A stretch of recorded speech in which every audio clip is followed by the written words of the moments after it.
آگے انہوں نے کہا کہ فقہائے اعظام اور سلف صالحین پر طعن و تشنیع کرتے ہیں۔ فقہائے اعظام، بھائی کس فقیہ پر طعن و تشنیع کیا ہے؟ ان کی مراد صرف یہ ہے کہ ہم کہتے ہیں کہ تقلید نہیں کرنا چاہیے، ہاں یہی ان کی مراد ہے کہ اماموں کی تقلید مت کرو، دلیل آ جائے تو اس کو مان لو، اس کو یہ طعن و تشنیع سے تعبیر کرتے ہیں۔ تو اہل حدیث کبھی بھی کسی بھی امام پہ طعن نہیں کرتا ہے، وہ کوئی بھی امام ہے اور فقیہ ہے تو اہل حدیثوں کا کہنا ہے کہ ان سے آپ استفادہ کیجیے، ان کی جو محنت ہے، ان کا جو علمی ورثہ ہے، اس سے فائدہ اٹھائیے، لیکن آنکھ بند کر کے تقلید مت کیجیے۔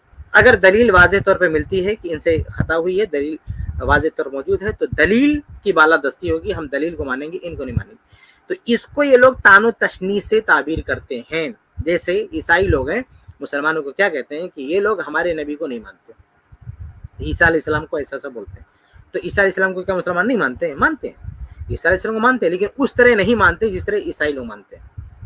ہمارے نبی صلی اللہ علیہ وسلم نے عیسیٰ علیہ السلام کو اور اللہ کے نبی صلی اللہ علیہ وسلم کو ہم آخری نبی مانتے ہیں، ان کی شریعت پر عمل کرتے ہیں، لیکن اس سے پہلے جتنے بھی انبیاء آئے اس دنیا میں سب پر ہم ایمان رکھتے ہیں، سب کو ہم مانتے ہیں، لیکن اس میں عیسیٰ علیہ السلام بھی، ان کو بھی ہم مانتے ہیں، لیکن اس طرح نہیں مانتے نا جس طرح عیسیٰ علیہ السلام مانتے ہیں۔ جو عیسائی جس طرح مانتے ہیں اس طرح ہم عیسیٰ علیہ السلام کو نہیں مانتے۔ تو اب وہ لوگ کہیں گے، کہتے ہیں کہ مسلمان ہمارے نبی کو نہیں مانتے، ہم تو مانتے ہیں بھائی، لیکن جس طرح تم منوانا چاہتے ہو اس طرح ہم نہیں مانتے۔ ایسے یہ مقلدین کا مسئلہ ہے، یہ ائمہ کو جس طرح منوانا چاہتے ہیں اس طرح ہم کیوں مانیں گے بھائی؟ ہم ائمہ کو مانتے ہیں ان کا، بلکہ انہوں نے جس طرح سے اپنا تعارف پیش کیا ہے، انہوں نے خود کا سارا ائمہ نے کہا کہ بھائی ہماری بات اگر قرآن و حدیث کے خلاف جاتی ہے تو ہماری بات چھوڑ دو، قرآن حدیث کو فالو کرو۔ تو جس طرح سے انہوں نے کہا ہے اپنے بارے میں، جس طرح سے انہوں نے تربیت دی ہے، ہدایت دی ہے کہ کس طرح سے ان کی علمی باتوں سے استفادہ کرنا ہے، جو انہوں نے گائیڈ لائن دی ہے، اسی حساب سے ان کو مانتے ہیں۔ اور آپ جناب کیا معاملہ ہے آپ کا؟ آپ تو واضح طور پر لکھتے بھی ہو کہ اس مسئلے میں حق امام شافعی کے ساتھ ہے، لیکن چونکہ ہم امام حنیفہ رحمہ اللہ کے مقلد ہیں اس لیے ہم کو وہی ماننا پڑے گا۔ اپنے امام کے ساتھ کتنی بڑی ناانصافی ہے۔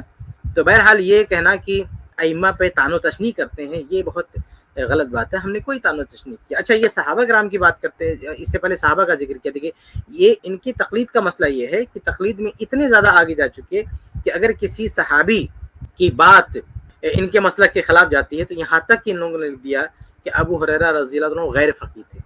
یعنی صحابہ کرام کے تعلق سے اس طرح کا بھی اسٹیٹمنٹ کا ملتا ہے، اس طرح کا بیان ملتا ہے کہ وہ غیر فقیہ تھے، یعنی غیر فقیہ بول کے ان کی روایت کو، ان کی بات کو جو ہے کنارے کر دینا۔ تو یہ کیا ہے؟ یہ طعن و تشنیع نہیں ہے، یہ کیا ہے؟ اہل حدیث نے تو کبھی نہیں کہا کسی صحابی کو کہ وہ غیر فقیہ تھے اور یہ کہ ان کی روایت کو یا ان کی رائے کو رد کر دینا، ایسا جو ہے اہل حدیث کا بالکل نہیں پایا۔ یہ ان کے یہاں پایا جاتا ہے، یہ الٹا ہم کو کہتے ہیں کہ یہ صحابہ کرام پر جو ہے طعن و تشنیع کرتے ہیں۔ تو ائمہ کے بارے میں بھی دیکھیے، ان کے یہاں آپ دیکھیں گے تو ان لوگوں نے ائمہ کے بارے میں کتنی زبان درازی کر رکھی۔ بھائی امام شافعی رحمہ اللہ کے بارے میں تو حدیث گڑھ دیا ہے، کیا کہا کہ میری امت میں ایک امام پیدا ہوگا جس کا نام ہوگا محمد بن ادریس، یعنی امام شافعی، وہو اضر علی امتی من ابلیس، میری امت پر وہ ابلیس سے بھی زیادہ خطرناک ہوگا۔ بتائیے، استغفر اللہ، معاذ اللہ، امام شافعی رحمہ اللہ کو ان لوگوں نے شیطان سے بھی زیادہ نقصان دہ اور امت کے لیے ضرر رسا قرار دے دیا، اور کہتے کہ ہم طعن و تشنیع کرتے ہیں۔ آپ اماموں کو جو ہے شیطان سے بھی بدتر قرار دے رہے ہو اور کہتے ہو کہ ہم جو ہے کہتے ہیں۔ آپ بھائی کسی نے جو ہے اصول کرخی میں تو لکھا ہوا نا کہ جو امام ابو حنیفہ رحمہ اللہ کے قول کو رد کرے تو اس پر جو ہے لعنت ہو، تو لعن تان آپ کر رہے ہو، طعن و تشنیع آپ کر رہے ہو۔ جو آپ کے امام حنیفہ رحمہ اللہ کے خلاف کوئی امام ہی بات کر دے، امام شافعی کوئی بات کر دے، آپ ان پہ لعن تان کرتے ہو، ان کو شیطان سے بدترین قرار دیتے ہو، اور ہمارے بارے میں جو ہے پتہ نہیں کس منہ سے کہتے ہو کہ یہ لوگ جو ہے ائمہ پر طعن و تشنیع کرتے ہیں۔ نہیں، ہم تو سارے ائمہ کی عزت کرتے ہیں، ہم تو چار نہیں بلکہ چار کے علاوہ بھی جتنے مجتہدین ائمہ ہیں، جتنے مفسرین ہیں، محدثین ہیں، ہم کہتے ہیں کہ سب کے اجتہادات سے استفادہ کرنا چاہیے اور سب کے دلائل کو سامنے رکھنا چاہیے، اور جو بات قرآن و حدیث سے سب سے قریب تر ہو اسے لینا چاہیے۔ یہ ائمہ پر طعن و تشنیع نہیں۔ طعن و تشنیع کی ضرورت ہم کو کیوں ہے؟